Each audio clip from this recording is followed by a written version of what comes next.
When we think of Elvis Presley's Heartbreak Hotel from 1956, we think of it as one of Elvis's early sort of big hits for RCA after he left Sun Records in Memphis, and famously his contract was sold from Sun Records to RCA. We get into that in the textbook a little bit later, but we think of it as a sort of a surefire hit. But actually, in its day, at the time, Elvis was taking a big chance in recording this track. The way it often worked with Elvis was he would listen and work through and rehearse through a bunch of different songs that were being pitched to him by songwriters who wanted him to do their songs. Of course, you know, when somebody is a star singer, or even a singing star on the rise, as Elvis was, every songwriter is trying to get their song placed. And so he had a lot of songs to go through. And what's interesting about Elvis, a lot of people don't realize, is that he really made most of the musical decisions about what would get released. He had a manager, Colonel Tom Parker,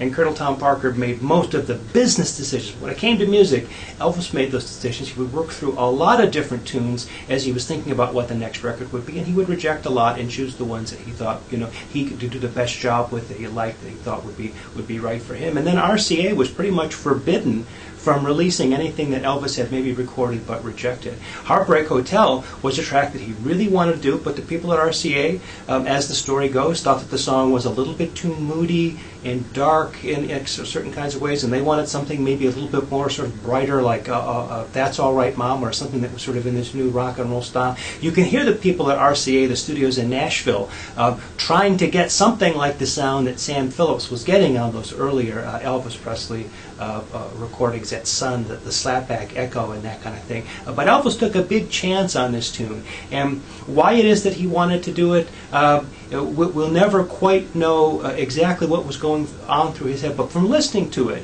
there are a lot of things that you can make out. What I would really draw your attention to is the way in which Elvis uses the various timbres and possibilities in his voice. Sometimes he sings very shallow, and the high part of his voice is something goes into the low part, and he blends those together in a very masterful way. People get the idea that somebody like Elvis maybe just sang that way naturally, and, you know, he wasn't a very sort of smart guy. He just sort of did what came naturally. That's really not what's going on here. This was a guy who really knew how to shape the use of his voice for maximum kind of expressive content. And Heartbreak Hotel is a fantastic display, even a virtuoso display, of somebody controlling those various aspects of the voice. And when you tune into listening to that, I think you'll appreciate how much how much expressiveness Elvis was able to pull out of this tune. Maybe that's why he wanted to do Heartbreak Hotel, because he knew he could really use it as a showcase for some of these kinds of things that he was doing as he was developing his style and his voice and his approach to music.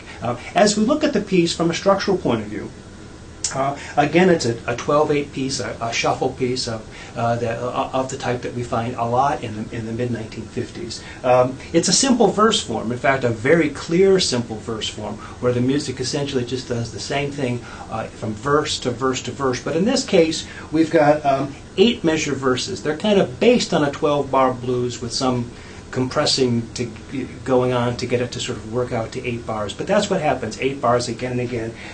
We get 4 verses, then we get an instrumental verse featuring a guitar solo and a piano solo, sort of separating it out 4 measures each. And then Elvis comes back with a verse, and then we have an ending. So it really is a traditional kind of blues presentation of verse after verse. And I ask you to pay attention, especially to Elvis's use of his voice here. This is what was best about Elvis, in my opinion, the way in which he was able to create his own distinctive style, which many tried to imitate, but nobody else could really duplicate.